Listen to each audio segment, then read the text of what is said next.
AFR On Demand is brought to you by Breck Golf. Try Beaver Creek today, just 20 minutes from downtown Baton Rouge in the Zachary area. They've got a PGA Tour driving range, a short game practice area, 30 to 40-yard practice shots. It's a great place to chip and putt and practice if you don't have time for a full round. Book your tee time today, golf.breck.org, golf.breck.org. Matt Moscona. I'm very important. After further review. Say it one more time. After further review with Matt Moscona. And here we go. Live from downtown Baton Rouge. Let's ride!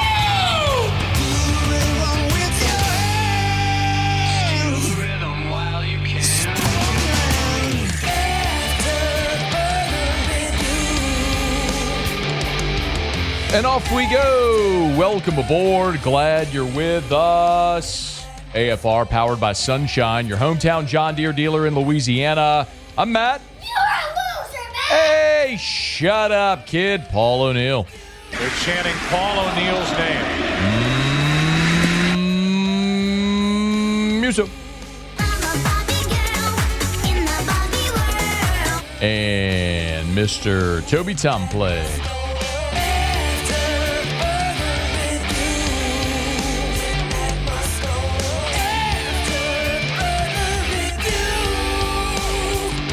All right, we're here. Glad you are as well. Get out there and make it a good one. The great Emmitt Smith next hour. Sean Salisbury in hour 3. We got PFF grades from Saints and Niners, but let us begin as we do every single day.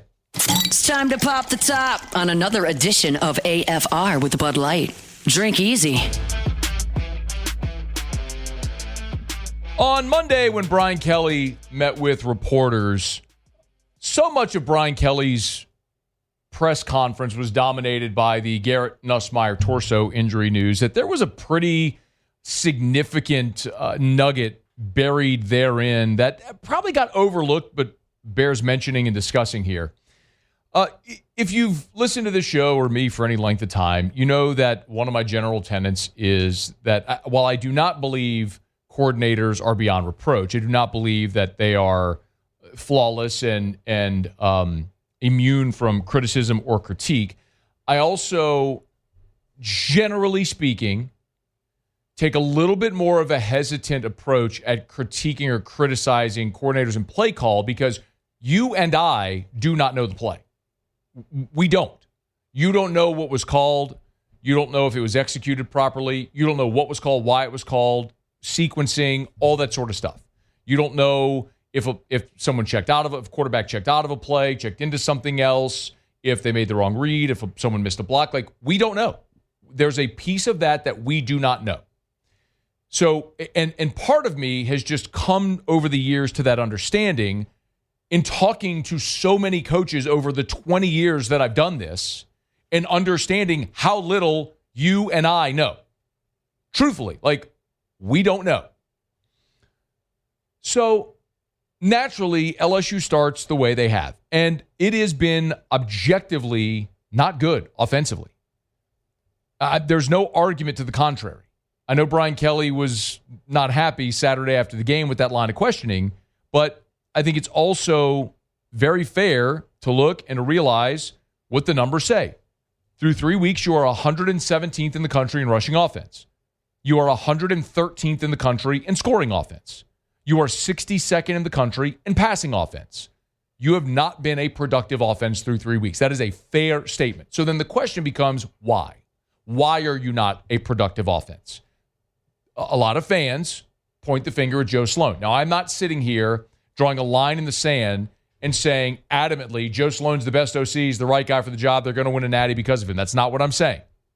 What I'm saying is there's generally more to it than the lowest common denominator, the low-hanging fruit that the fan just likes to throw rotten tomatoes at. It's almost a default. Oh, the OC sucks. That's just the way people often go. And that's not at LSU, by the way. That's everywhere. That it is a common practice to just throw darts at the coordinator. Both sides of the ball, by the way. In some instances, it's warranted. Matt House was atrocious. Bo Pelini was atrocious. Cam Cameron, I know a lot of people didn't like Cam Cameron But a lot of that was Les Miles, who they were in lockstep together on what the approach was.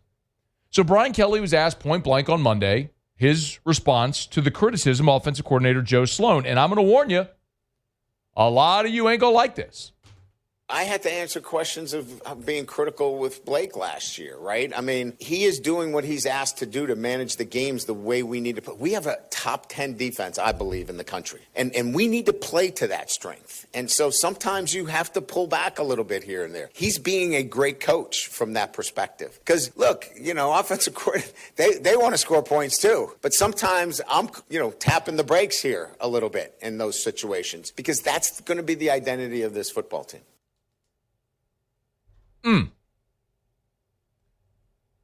Brian Kelly said in no uncertain terms that Joe Sloan is doing what he is asked to do. Brian Kelly is telling you he is the one tapping the brakes. That the offensive coordinator wants to go, and Kelly, is the one tapping the brakes. And that's being a good coach because that's how they have to win. You can disagree with that. You can disagree with the approach. I could also look at what LSU did a year ago, where they threw it 60% of the time. They were 60-40 pass run. They were not balanced.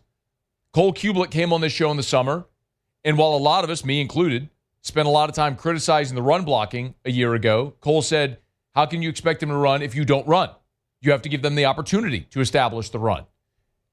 In having a lot of conversations over this offseason, it is very clear that there is a mandate coming from Kelly and just within this offense that they are going to commit to running the football more. And they did that on Saturday night as well. And they've done it so far through 3 games. They're about 54% passes right now. So about 54-46 pass run. So they're still throwing it more than they run it, but it's much more semblance of balance. And remember, they have used a lot of the jet sweep action with the little shovel pass, the tap passes. Those count as passing statistics, but really it's an extension of the run. So take that for what it's worth.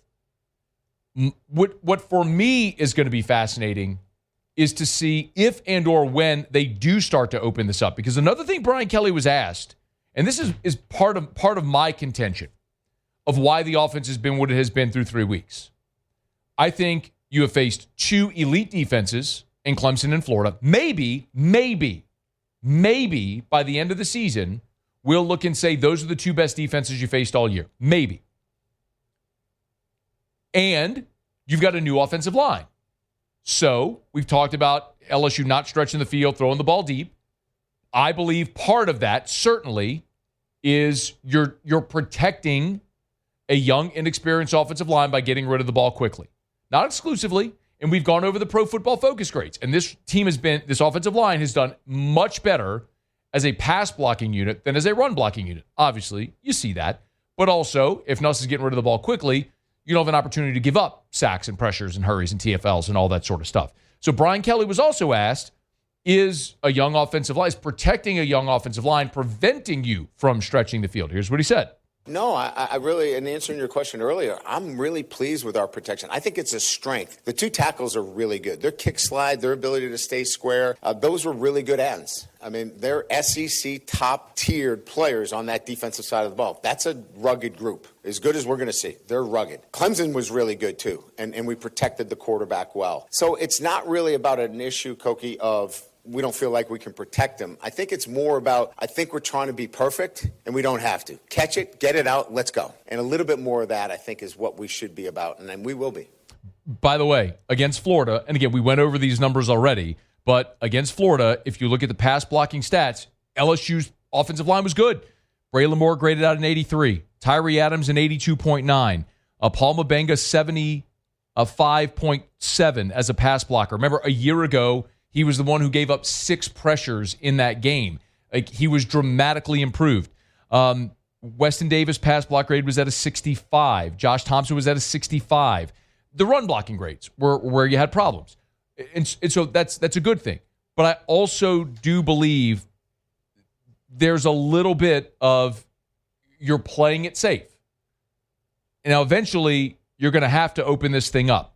Now, one thing Brian Kelly said there at the end is sometimes you're thinking too much. And one of the questions he was also asked was about tempo. If maybe going tempo is something they should look at more, although you do run the risk of putting your defense out there even longer. But one of my contentions has been offensively, I do think they are doing too much. I think a lot of the pre-snap penalties is because you have so many motions and so many checks and all the sort of stuff you're doing. Sometimes you just need to go, call a play and go. And Brian Kelly said as much on Monday. We felt the same way, right? That maybe we were trying to be too perfect, right, in our play calls. Let's just go play. Let those guys get the ball in space and play. And the same thing with Garrett. Doing a little bit too much, checking every play. He's so smart. I mean, he can manage the whole thing, but sometimes, less is more. And I think as you continue to go, into the fourth week, we're developing what that identity should look like from an offensive standpoint. So why is LSU's offense struggling? You've got a lot of things at work. The very easy, low-hanging fruit narrative is blame the OC, which I know a lot of you are going to do, and there's nothing I can say that'll move you off of that point. So whatever. But I think there's a lot at work. Garrett Nussmeier with whatever the tweak and torso stiffness is, whatever. A young, inexperienced offensive line that you're trying to protect in spots by getting the ball out quickly, I think is part of it. The inability to run the football, be it because your offensive line is, I think they're a talented physical group. I just think a lot of this is they're still learning as 5 to play as 1. And a lot of these different components that you're trying to meld together here against really good defenses make it challenging. And you'd rather have those learning experiences in a win than in a loss. So against Clemson and against Florida, I think they did exactly what they had to do to win the game. Now, the next 2 weeks, I'm going to say this again. You're going to hear me say this a lot over the next 2 weeks. Southeastern, who you are light years better than at every position, and Ole Miss, who just gave up over 500 yards on their home field to Arkansas. If your offense doesn't get going against those two defenses, then I am going to be running to the panic button. Because unless if you can't figure out how to move the ball against those two teams, if you haven't improved against those two defenses, then you've got real, serious, legitimate questions that are probably going to limit what you're seeing. It's going to lower your ceiling. But teams are allowed to improve. And I think this team, this offensive line, this offense will continue to improve and get better. I can't help but think how dramatically different it would have been if week 1 you played Southeastern and then you played, I don't know, Ole Miss or Vanderbilt, and you had more of an opportunity to get better throughout that first month as opposed to being challenged the way you were just to make sure you won the game. Look at the contrary. A team like Notre Dame, who's sitting there at 0-2 right now, challenged themselves with 2 really tough opponents and lost. At Miami, close game. Home against Texas A&M, close game, but they're sitting there 0-2. Brian Kelly's team is 3-0 because they did what they had to do to win those games. Didn't look pretty, I get that. But they're 3-0. And now you have an opportunity in this spot on your schedule with the next 2 weeks in a bye to exhale a little bit and to start to improve offensively and put some of that improvement to work. See if they can do it. All right, it's After Further Review. Our show Open Every Day is brought to you by Bud Light. Drink easy with the great taste of Bud Light, the official beer of AFR, the official beer of the LSU Tigers, the official beer of your New Orleans Saints. Of course, Mockler Beverage, great partners of the LSU Tigers and have been for such a long time. They've been great community partners for 4 decades. You could hardly go to any community event, any fundraiser, any church or school fair without seeing all the Mockler products. Drink easy with the great taste of Bud Light. Look for the officially licensed Bud Light cans and aluminum bottles with the LSU logo. Of course, it's a white can this year, which is a hat tip, an ode to LSU's tradition of wearing white at home. And if you're going to be in the Dome or watching the Saints at your house, make sure you got plenty of ice cold Bud Light as well. You can find the black can with the gold fleur-de-lis on it. They're all over to great local retailers. Whatever you do, drink easy with the great taste of Bud Light. All right, it's After Further Review. Tuesday shows are powered by Sunshine, your hometown John Deere dealer in Louisiana. Speaking of the New Orleans Saints, Pro Football Focus grades are in for Saints and Niners. What are the big takeaways? We'll get to that next on AFR. After Further Review. Love telling you about Clegg's Nursery. 4 locations in the greater Baton Rouge area. Siga near Airline, LA 16 in Denham, Mid-City on Donmore, and the Garden Center on Greenwell Springs. Buy local, shop local. Hey, if you get by, I always encourage you. to get by the Clegs Facebook page. They do a fantastic job of updating their inventory whenever they get new items in. And maybe most importantly right now is they've got all of their pumpkins piled up at all 4 locations. They got the pumpkin displays up at all 4 Clegs Nursery locations. So you want to decorate your front porch, your back patio, maybe your office, your school classroom, whatever it may be. They've got a great selection of pumpkins and hay bales and squash and gourds and corn stalks and wheat stalks and witches and scarecrows and all that sort of stuff if you need all of your fall decor. So get on by Clegs Nursery and pick up your fall decor today. So buy local, shop local at Clegs Nursery. After further review, powered by Sunshine, your hometown John Deere dealer in Louisiana.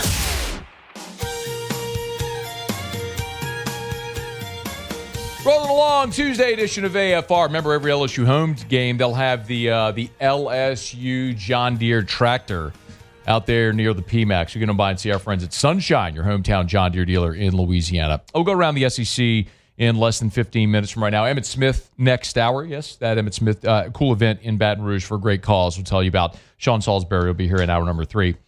Every week after the Saints play, we like to run through the Pro Football Focus grades, and I always give this caveat anytime I ever talk about PFF. Pro Football Focus is a metric. It's not the metric. It's something to consider. It can sometimes confirm or disconfirm your eye test. I think it's most beneficial for you and me and really everybody who, when we watch the game, we watch the ball. That's how we're trained. We're keeping an eye on the ball. The quarterback, the running back, the receiver. We're not necessarily watching what the left guard is doing on a sweep to the right side of the formation, right?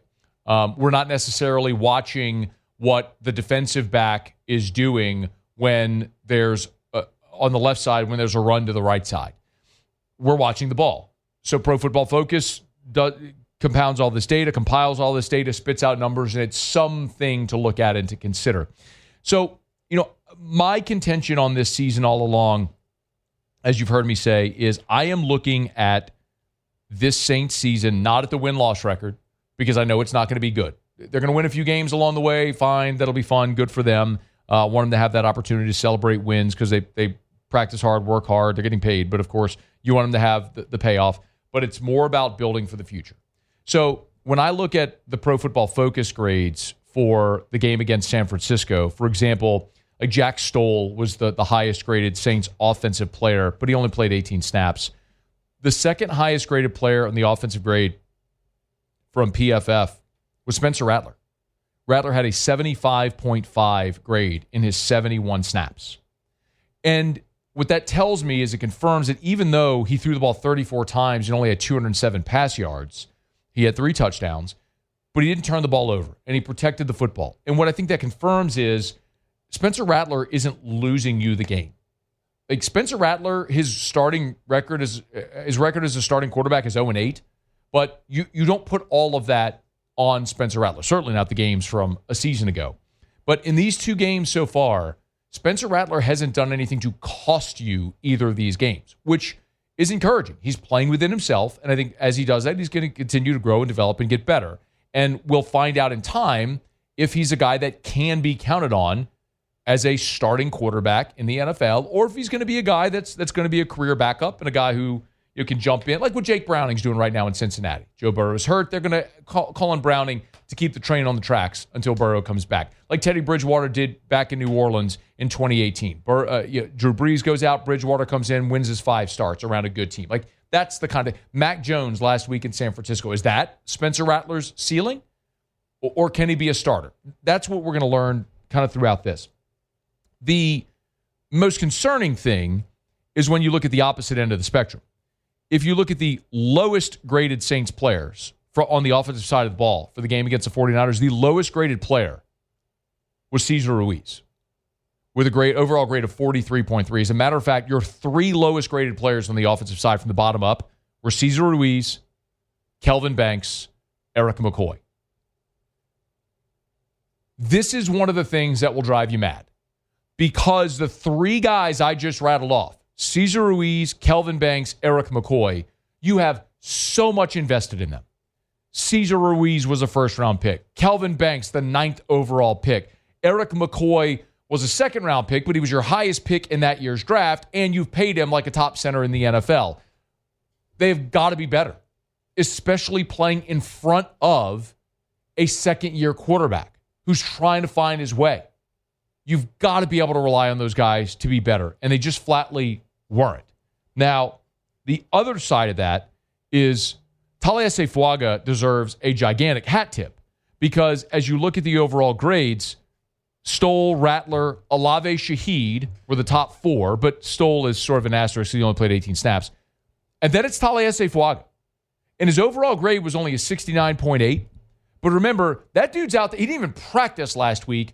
He's running around with a bum knee. Didn't even practice last week. And he's your highest graded offensive lineman. As a matter of fact, Taliesin Fuaga with a bum knee, his run blocking grade was an 87.1.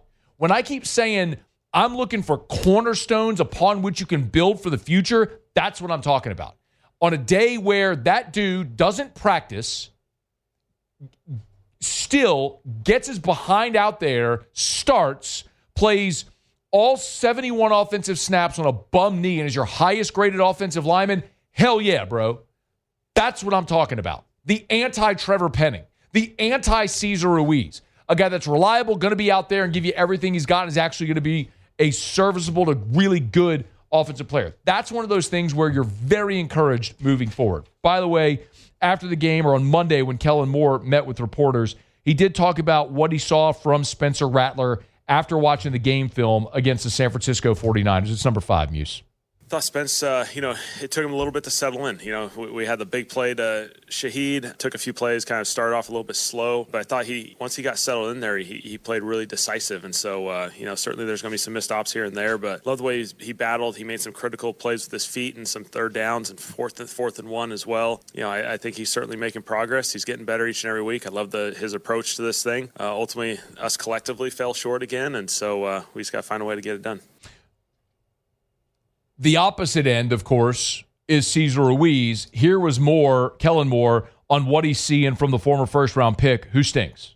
I thought Cesar battled each and every game. I thought he did certainly some good stuff. I think, 97 got inside a couple times in some inside technique situations, and they were able to, with their front structure, they got some really good rushers throughout that entire line, and he got a little bit of edges a couple times. And so Cesar's battling. He's right in there with those guys. I feel have all the confidence in the world that he'll just keep getting better each time. If you have all the confidence in the world that he'll keep getting better, then your confidence friend is misplaced. I know he's got to say what he's got to say. But this doesn't lie. Against Arizona, Cesar Ruiz's run blocking grade was a 32. Against San Francisco, his run blocking grade was a 46. For the season, his grade is a 34. When you look at his career, going back to 2020, these are his season run blocking grades. 50 for the whole season starting in 2020. 57, 52, 51, 46. Last year was a 64. Don't know what happened there. And right now, he's at 34. Like, you have a large enough sample size now for a man who has played 2,068 snaps in the NFL that he is not a good starting player. He is arguably the worst starter. He's a starting player. He's an NFL player, but he is arguably the worst starter at his position in the NFL. That's one where when you're looking for cornerstones upon which you can build the future, that is not one you're looking toward. Now, if you flip it over to the other side of the ball, your highest graded defender was Chris Rumph. Obviously, he had the big sack in the game, which was awesome to see. With the forced fumble, he graded out overall at an 80.2. Did Rumph? No surprise, Demario Davis among your starters was the highest graded. But this is the other thing. Remember, as we're talking about here, we want to see, are you building this organization around players that you could build cornerstones? So Rumph, Demario Davis, your third highest rated player on Pro Football Focus was Jonas Sanker, making his first career start in his second NFL game for an injured Julian Blackmon. What do you have at safety? There's Jonas Sanker as your third highest player defensively, an overall grade of a 70. His run defense grade was 69.9. His tackling grade was a 64.4. In coverage, he was a 65.3. He made 6 tackles in the game. He only had 1 missed tackle. But the bottom line is, man, You're talking about a guy who was good. Not great, not a Hall of Famer, not an All-Pro, was good in his first career start. Good with the opportunity to get better and to be great. There's not a lot else that stands out really on this. Isaac Yiadom had an 80 for a tackling grade, but his overall grade was a 44. Again, when you start to look to see can these guys prove to be starting caliber players, Isaac Yiadom, the answer is very clearly no. He's not an NFL starter. He's a backup. He's a special teams guy. He can give you depth at corner and in the secondary, which is what he gave New Orleans. San Francisco gave him a contract. They very quickly realized he ain't that. Now he's back in New Orleans. We need to see more from Kool-Aid McKinstry. His coverage grade was a 62. He was the 8th highest graded defender, overall grade of a 59.5. Kool-Aid in the game was targeted 3 times. He allowed 2 receptions for 66 yards. So that's got to be better. That's the type of guy who you need to see higher on that list. So again, it's not the metric. It's a metric. It's something to consider when we look at Pro Football Focus and how they evaluate the New Orleans Saints. But I just can't help but think of guys like Ruiz at the bottom. Another one who honestly shouldn't be immune from criticism is Brian Brzee. Brzee gave you a good interior pass rush a year ago, but in this ball game, he graded out at a 55. 11th on the defensive side of the ball.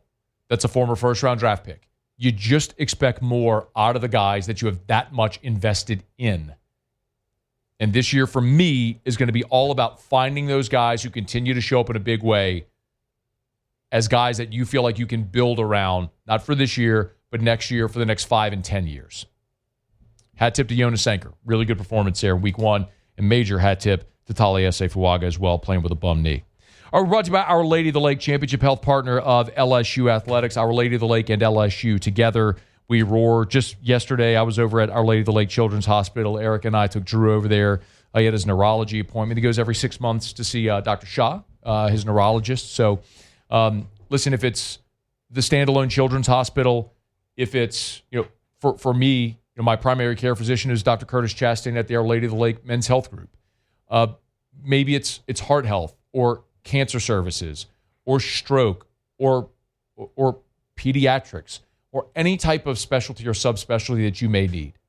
Our Lady of the Lake, part of the Franciscan Missionaries of Our Lady Health System, continues expanding healthcare. In the greater Baton Rouge alone over the next year, they're investing $250 million in facility upgrades. That's what it means to be a championship health partner. OLOLRMC.com/LSU. OLOLRMC.com/LSU. Our Lady of the Lake and LSU. Together, we roar. Glad to have you all aboard with us. Remember, you can always email the show. You can tweet us at Matt Moscona. You can jump in the Bayou Ford YouTube chat on the Watch 104.5 ESPN YouTube channel. Or you can text us in the 225-396-4400, 396-4400, 396-4400. Lots of ways you can get involved in the show. We'll knock out a break. We'll go around the SEC. And could South Carolina soon be looking for a new head football coach? We'll give you the latest odds on Shane Beamer following his dad as the new head coach at Virginia Tech. That's next. It's AFR. AFR. We're brought to you by the Watermark and the Renaissance. Of course, Watermark Baton Rouge, the premier hotel property in Baton Rouge. That building about to celebrate its centennial next month in October. So really excited as we get closer to that to be able to tell you about all the really cool events they're going to have to commemorate that momentous occasion. 100 years that building's been there, the original Louisiana National Bank building. And what they've done is taken this beautiful piece of history, this time capsule in downtown Baton Rouge, and maintained so much of the historical integrity. The original marbling, a lot of the original art that's in the lobby that you'll notice whenever you go in. Even when you go down that marble staircase into the basement where the bank vaults were, they've hollowed out those bank vaults and created private dining and private meeting space. It's a remarkable thing to see if you've never been to Watermark Baton Rouge for a meal, for a weekend stay, or just have a cocktail in their lobby bar. It's Watermark Baton Rouge. After further review, powered by Sunshine, your hometown John Deere dealer in Louisiana. These fields in the hot summer sun, Over by the gate, Lordy, here she comes with a basket full of chicken and a big cold jug of sweet tea. I make a little room and she climbs on up.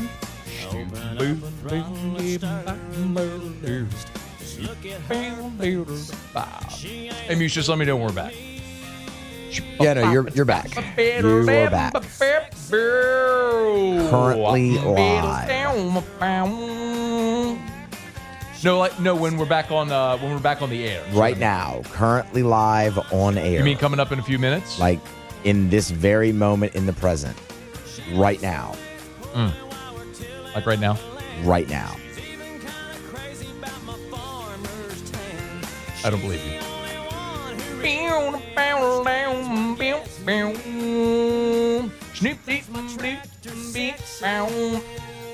All right, since Muso says we're back on air, I don't really believe him, but we'll just go ahead and play like we are anyway. Welcome aboard. Glad you're here. Tuesday's AFR. Feeling good. We got Emmett Smith here next hour. He's working with an organization battling the opioid epidemic in this country, which, I mean, for guys accomplished as Emmett Smith to be at this point in his life, to find something that's very meaningful to him and to go to college campuses around the country and try to encourage young people and educate young people, I think that's fantastic. So, and also happens to be a former Florida Gator. So what a time to be coming on the show just a few days after LSU beat the hell out of Florida. Take that, Emmett Smith. Anyway, convo with Emmett Smith coming up here in about a half an hour from right now. But seriously, we do appreciate Emmett Smith for making time. It's pretty cool, man. You get to talk to the NFL's all-time rushing leader, even if it's for 10 minutes. You know, of course, we'll take it. So, all right, we're glad to have you hanging out with us here on AFR. One of the things that we have got to keep an eye on, of course, you know, Brent Pry was fired as the Virginia Tech head coach. He and Deshaun Foster were let go at UCLA. So two head coaching positions are now open in college football. And one, notably Virginia Tech, could end up having a pretty significant impact on the Southeastern Conference. We published earlier today at LouisianaSports.net the odds for the Virginia Tech job. And actually, Shane Beamer has the second best odds. John Gruden, because of course he is listed as the favorite to be the next coach at Virginia Tech. I don't know that I believe that. I mean, John Gruden may want to coach again, and you know, maybe he'd be interested in that job just if he's interested in coaching again, just to coach again. But right after John Gruden at 4-1, that's plus 400, is Shane Beamer at 5-1. So Shane Beamer has the second best odds, followed by Justin Wilcox, Ryan Silverfield, Alex Golish, and Will Stein. Then Jimbo Fisher, Charles Huff, John Summerall, Brian Newberry, a few others down the line. But the point is, like, Shane Beamer has the second best odds to leave South Carolina for Virginia Tech. Now, I will remind you, he played at Virginia Tech under his dad, where he was a receiver and a long snapper in the mid to late 90s. He coached at Virginia Tech from 2011 to 2015, where he was the assistant head coach and the running backs coach, and has been the head coach at South Carolina since 2021. So this is his fourth year as the head coach at Carolina, where he is 31-23 as the head coach of the Gamecocks. Now, you might say, why would you leave South Carolina for Virginia Tech? You might say, why would you leave South Carolina for Virginia Tech? Why would you leave South Carolina for Virginia Tech? That's a good question, Muse. I mean, South Carolina's in the SEC, right? It is true. A lot of resources. Yes. More money. Yes. Being a member of the SEC than in the ACC, which might not even exist much longer. That's a great point. We'll see. Why would you leave? Why would you? Well, you got the emotional tie. It's true. You know, his dad having coached there. But you also have a much clearer path into a 12 and maybe 16-team playoff, as you're seeing right now. All the expectation at South Carolina coming into this year, and they're falling flat on their face. To build something sustainable there is not realistic in the Southeastern Conference. You cannot build a contending team in the SEC at South Carolina. I'm not saying you can build a national title contender at Virginia Tech, but you can build an ACC contending team at Virginia Tech, which means you can get in the playoff. You're never doing that at South Carolina. So at least not ever on a consistent basis.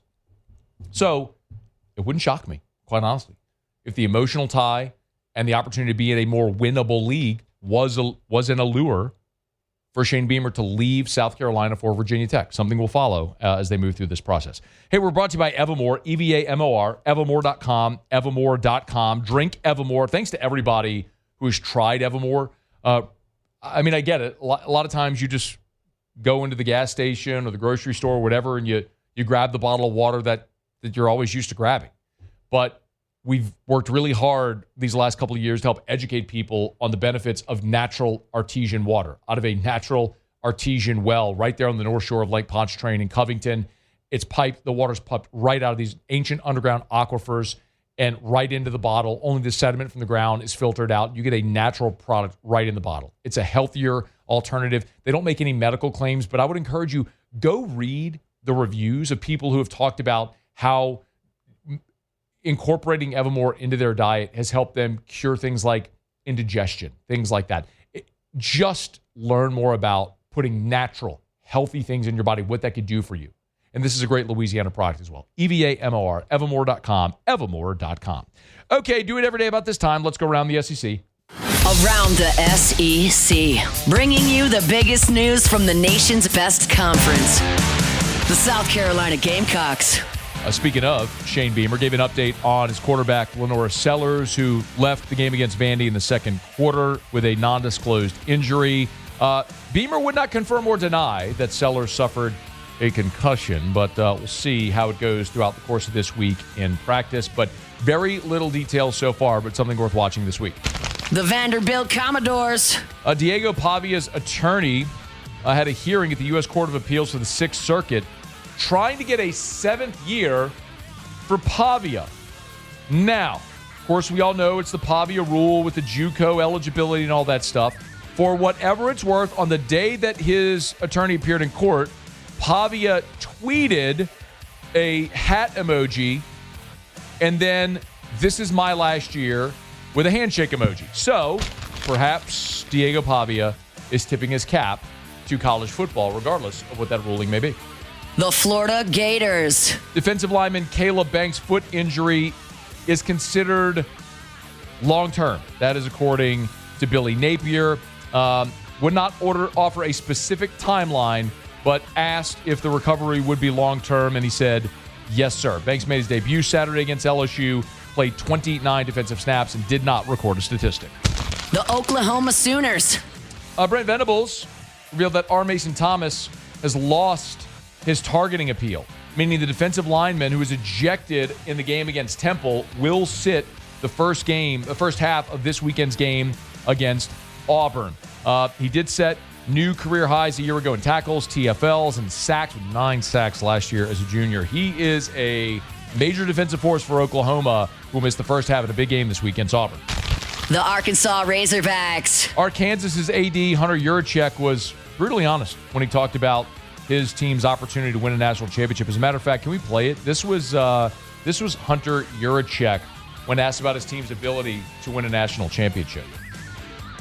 There's a big canyon within the SEC where we sit at a $181 million budget. There's multiple schools that are over $300 million. I know the focus is on football, and we all want to win in football, but at the same time, those schools have been outspending us for the last decade, and we've still won more SEC championships among more sports than any school in the SEC, and I think we're set up to win a national championship in men's basketball moving forward. We know we're set up to win a national championship in baseball moving forward, and I think we're set up in several other sports to win a national championship. Football, where we are right now, we're not set up to win a national championship. I'll just be brutally honest with that, but I think we're set up to compete really well in the Southeastern Conference, especially now with the new revenue sharing model. We'll see if the boosters respond and open up their pockets. But by the way, winning a bunch of SEC titles in track and field doesn't allow you to keep your job.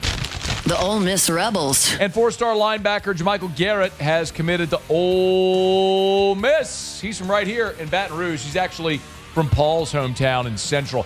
Hey, Paul, why don't you keep those Central kids home? Why are you letting dudes from your hometown go to Ole Miss, Paul? I blame you. LSU, Clemson, Missouri, Tennessee, Southern Cal, Vandy among the schools recruiting him. Number 253 in the country, the 15th best linebacker. He had been committed to Auburn, decommitted back in June. 9th best player in Louisiana, JaMychal Garrett, now committed to Ole Miss. All right, there you have it. That is around the SEC. I love telling you about Relief Windows and ReliefWindows.com. Windows door siding. They do shutters as well. Relief Windows and ReliefWindows.com. Hey, remember, a lot of people, depending on where you live, your HOA may require wood windows. And you live in South Louisiana where it's wet and humid, and a lot of times wood windows rot, so every 4, 5, 6 years, you're replacing them. Does that sound familiar? What if I told you you could install wood windows that come with a lifetime warranty? What did you say? Wood windows with a lifetime warranty. See, at Relief Windows, they offer better products. They actually have a service department, which a lot of companies don't have a dedicated service department. Not the guy that measures or sells, like a dedicated service department that all they do is service their customers. They're the best. Oh, and a true lifetime transferable warranty. Because if a company is only a couple of years old, how do you know if that lifetime warranty is going to hold up in 5, 7, 10 years? Are they going to be around? You don't have to worry about that with Relief Windows.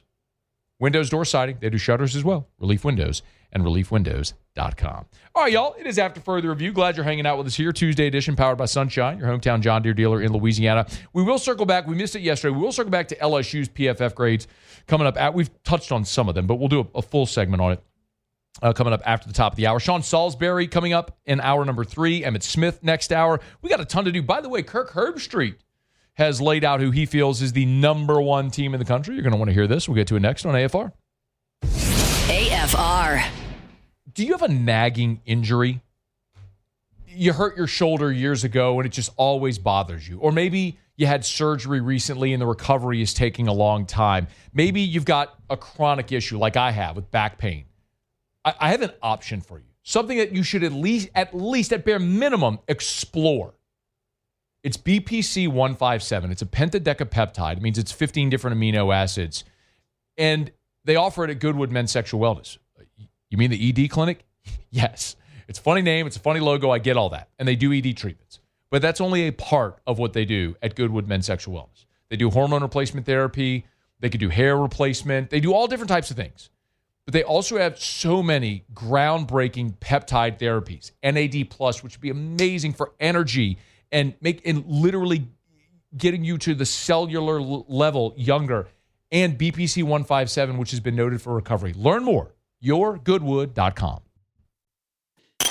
After Further Review, powered by Sunshine, your hometown John Deere dealer in Louisiana. We ride back and forth till we run out of light. Take it to the barn. Wrapping up hour number 1. Glad you're hanging out with us here. Kirk Herbstreit does a podcast called Nonstop. Why not? Lots of podcasts out there. Herbie does a lot. Might as well have a podcast. He gave his opinion to who he believes is the number 1 team in the country. And wouldn't you know it, it's your Fighting Tigers of LSU. I look at LSU, and maybe it's because I saw them in person when they played Clemson. I saw their defense, and I just thought, Blake Baker, I think, is one of the top defense coordinators in the country. And they made some intentional adjustments to their defensive front, especially on the ends and in the secondary, especially at corner. And I think we've been talking, I think it's one of the big stories in the sport after the first 3 weeks is how good their defense is. They had 5 picks last week. Some of that was Lagway. Some of that is really good LSU defense. So I got them at 1. How about that? Herbie has LSU as the number 1 team in the country. So eye test matters, but sometimes it's interesting to measure eye test against computers, which is why I've often said that, well, I think everybody knows how I feel about the College Football Playoff Selection Committee. If at this point you do not know how I feel about the College Football Playoff Selection Committee, then you are new. You're just new. And welcome. I love you. I'm so glad that you're here. But you're new. The SP Plus rankings from Bill Connolly, this is a metric, right? This is just computer algorithm, spit out a number. Bleh. They've got Penn State number 1, Oregon number 2. Paulie, would you mind pulling this up? Thank you. Let's look at this list together. Let's see. Penn State, Oregon, Ohio State 3. They got Alabama number 4. Did they lose a game? Yeah, they did. Yeah. Looked pretty bad losing that game too, didn't they? They did, yeah. Ole Miss, Tennessee, they lost 2. They're 6. Oklahoma 7. Georgia. Wait, Georgia. Didn't Georgia beat Tennessee? Georgia did beat Tennessee. So Georgia's 8, but Tennessee 6? Yeah, even though apparently. they played, and Tennessee's rated better than Georgia? That's what it says. Got it. Southern Cal, Miami, Missouri, Oh, 11. They're undefeated. Who have we left out already? Texas Tech, 12. We're missing somebody. LSU. Indiana, 13. Oh, they've been tested. Texas, 14. Oh. Utah, Illinois. Oh, there they are. Number 17 in the country. Your Fighting Tigers of LSU.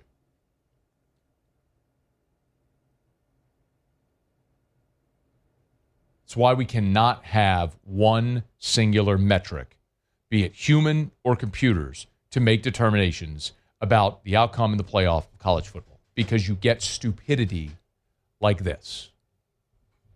It is after further review. I'm going to grab a break, come back. Great LSU from PFF next. AFR. ARCCO. ARCCO. ARCO.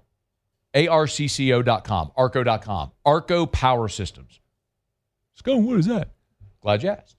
ARCO Power Systems, pretty amazing company that I've become acquainted with here in recent weeks as they become a new partner of ours here on After Further Review. I've told you we talked about generators for years, but this is not your residential generators. ARCO Power Systems provides industrial power. So these are generators, permanently installed generators, portable generators for rental use, generator service for businesses. Power goes out. What does that mean for your business? You can't be offline. It's not an option. Well, how do you get power? ARCO. ARCCO.com.